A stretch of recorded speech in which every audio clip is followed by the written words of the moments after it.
Hi, and welcome to First Love, written and narrated by Ash Crowley.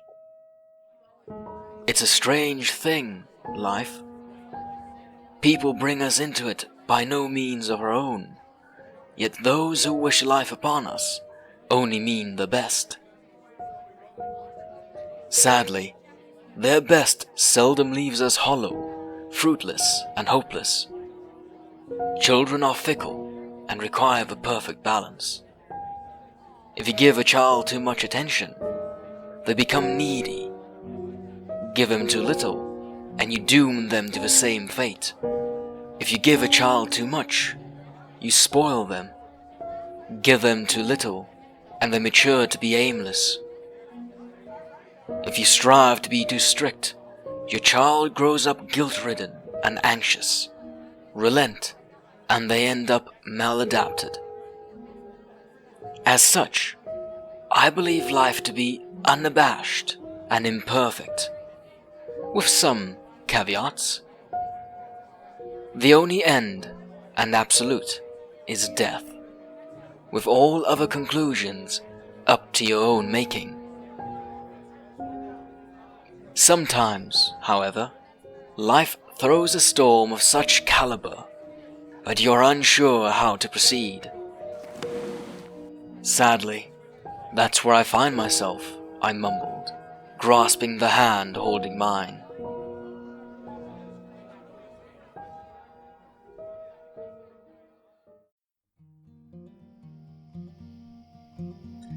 The day began like any other. I woke up at dawn, dreading the following day of work. I regularly did. The birds had yet to begin their choir rehearsal. The people had not yet withdrawn from their slumber. I stood up and shuffled to the window, taking in the sights of the early morning moon, peering at me from behind its skyscape. I wondered what the day would bring. Would it be the same trite cycle? Or would something, anything, possibly change? At first light, I followed the same old routine. I made my food, brushed my teeth, showered, and donned the clothes I'd chosen for the rest of the day. I worked on what amused me for the remainder of the day, leaving my refuge only when the need for supplies grew too great. The outside world was of no comfort. The skyscape drew far too much attention to itself. The natural views of the parks were barely worth the time and smog. My health didn't accommodate with the location either. I found the pedestrians difficult to comprehend. I didn't know what drove them, or, consequently, why they worked so hard. I always saw life as capricious, remarkably so. Life ought to have a goal. I just never found mine, and no one ever gave me one either. What is an aimless life except for tribulation without reward?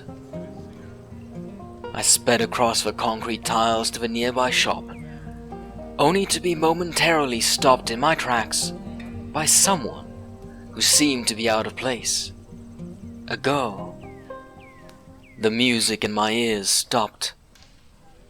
Her shoulder-length, rust-colored hair danced in the breeze.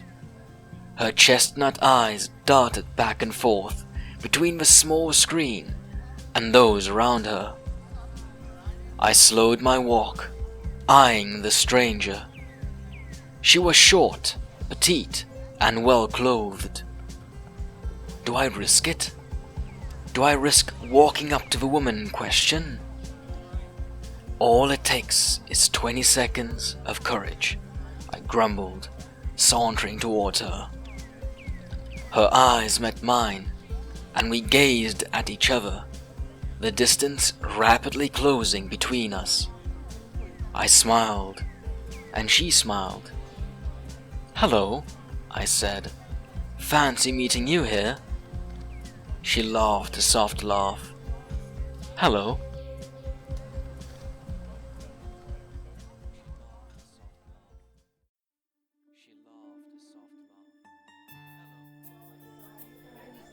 "So what exactly do you want at the market?"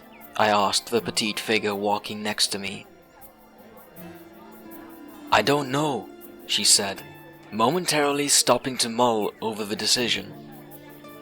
"I'll see what they have, but I think I'll try some strawberries, or blueberries." "In that case, I'll see whether I can find them," I responded. "Okay," she beamed. We only briefly spoke the day before, but here we were, on our way to the store. She was a bit of an oddball, but all the time we spent together was memorable. I didn't have to pretend in front of her. Instead, I felt at ease.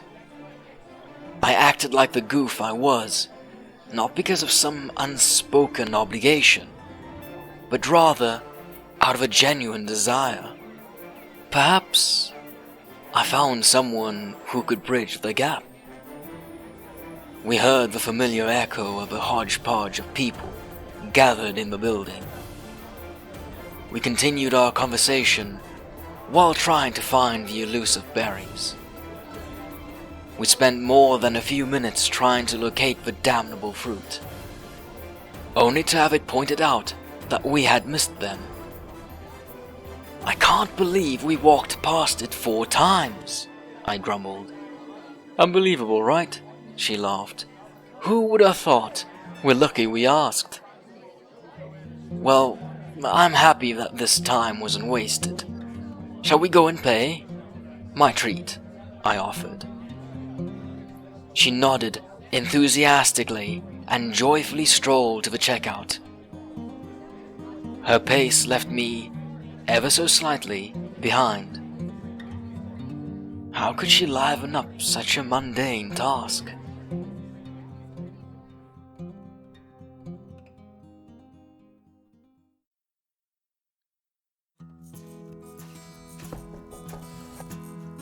A knock on the steel door reverberated through my apartment.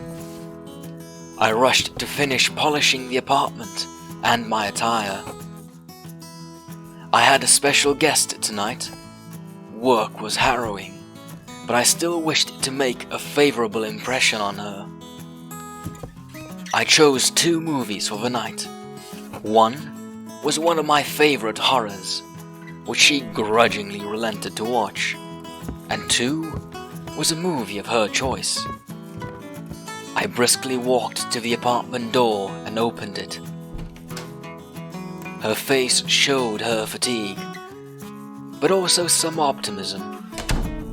It had been a long day for her as well, but she too gussied up for the night. She wore a black and white summer dress, and her favorite, similarly colored, purse. Her shoes were the blackest, flattest, and most comfortable she could find, while still being stylish. I smiled. "Welcome. I hope you didn't have too bad of a day." She laughed a soft laugh and gave me a red-lipped grin. "It was a busy day, but not too bad. I'm ready for the movies, and I brought wine." I led her inside and showed her to the television and stereo system. "Just make yourself comfortable. I'll get us some wine." I used some of my best liquor glasses and gave each of us an ample amount of wine, enough to last at least half of the first movie. I sat down next to her and asked her about her day. We continued until the subject took a rather grim turn. "Shall we watch the movie instead?" she asked, hopeful that I wouldn't pry. "Naturally," I said, preparing the DVD. This horror is one of my favorites. They don't make horrors like they used to, so I only find the older ones legitimately scary. I'm not really good with horrors, she said. Well, I'll be here every step of the way, I reassured. That's also why we got the wine, after all. Can't be scared if you're tipsy. We finished watching the first part of the movie when I paused and offered her another glass of wine. She was clutching one of the pillows of my couch so tightly that I could see the white of her knuckles. You can follow me if you want, I offered. She vehemently shook her head. I'm fine here, for now. I filled our glasses again and set them on the nearby glass coffee table. Do you want me to sit closer? I questioned.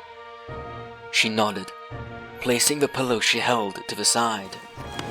I nestled in next to her and started the movie again. We continued the movie, and soon after, her first shriek made me smile.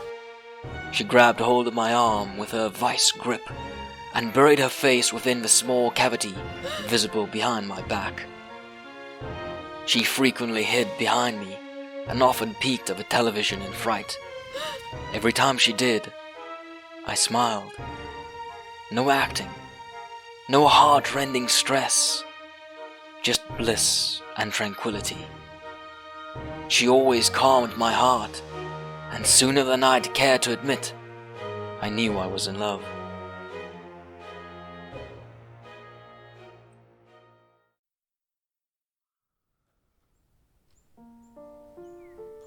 I never really expected any dinners I organized to be romantic. I didn't have a romantic bone in my body, but as far as I could tell, every effort counts. I was going to see my potential significant other again. I invited her to a meal and specifically chose items she hadn't tried before. It was going to be a night full of experiments. I gussied up and made sure that I neatly piled up even the wanton clothes strewn across the floor after work. The knock came sooner than expected, and before I knew it, I stood in front of the door, ready to open it. "Hello!" I beamed to the figure in front of the now open door. The warrior from ancient times, fully clothed in a black leather jacket and pants, specifically designed for motorcycles, held out 2 white plastic bags. He spoke with a muffled voice. "Your delivery, sir." My heart drooped, but I smiled nonetheless. "Thank you. Yes, I've received the order." I slowly shut the door and gingerly placed the order on the table nearby. I didn't accidentally want to open the door too late. Her knock came not too long after.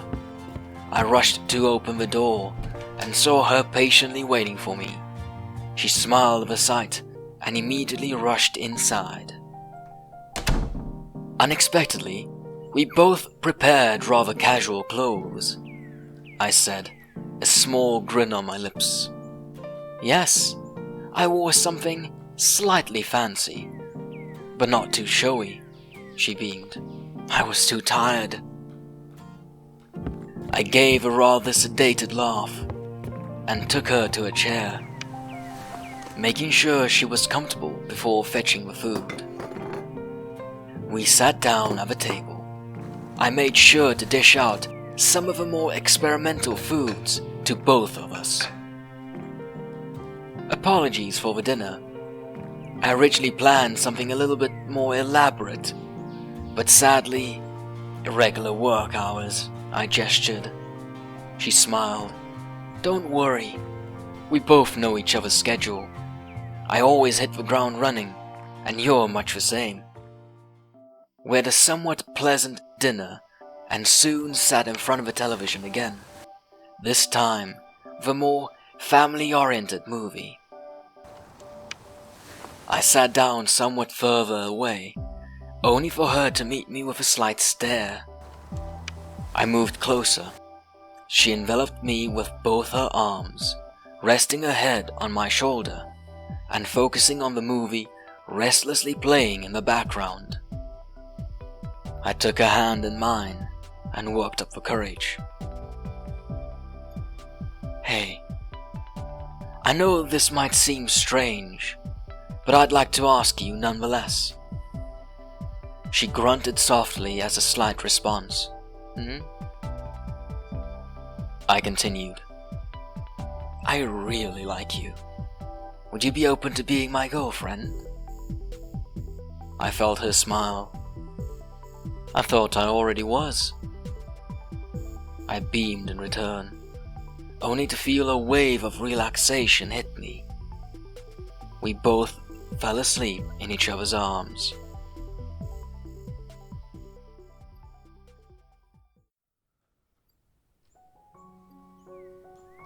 I heard the soft call of the birds outside and felt the heat of the sun on my face. I woke not because of the noise nor the heat. Instead, it was a terrible pain centered at the back of my head. I lied awake and still, clutching my girlfriend in my arms. Last night, as she did every night, she snuggled up next to me and used my arm as her pillow. I tried to bear the pain before ultimately giving in. I gently woke her up and freed my arm, only to rush to my medicine drawer. I still had some ibuprofen that I could use. She mumbled, still half asleep. What's the matter, honey? I smiled softly, looking at her figure, still obscured by the duvet. It's nothing, love. Don't mind it. Just a terrible headache. I get them sometimes. Should I take you to the doctor? She mumbled in response. I sat down next to her and caressed her hair. Not quite. It's not necessary yet. Okay, she said, falling onto the bed and back into her slumber.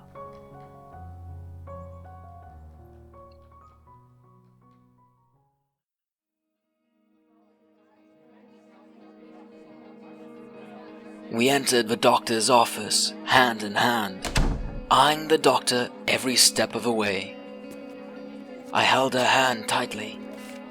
Too many days had I spent holding her hand that I didn't wish to leave it, even amidst extreme pain.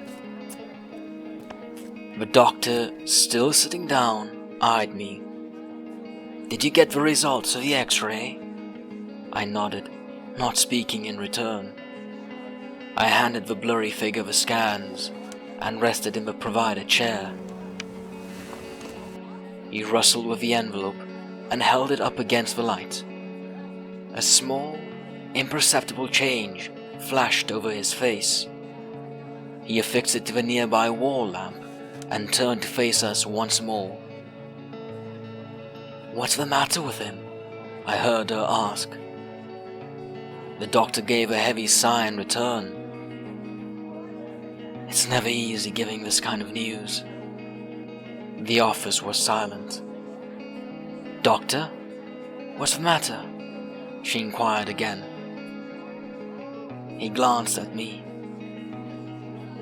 He has cancer. I felt a chill run down my back.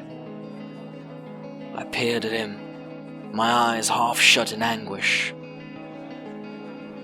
What kind? The bad kind, he returned.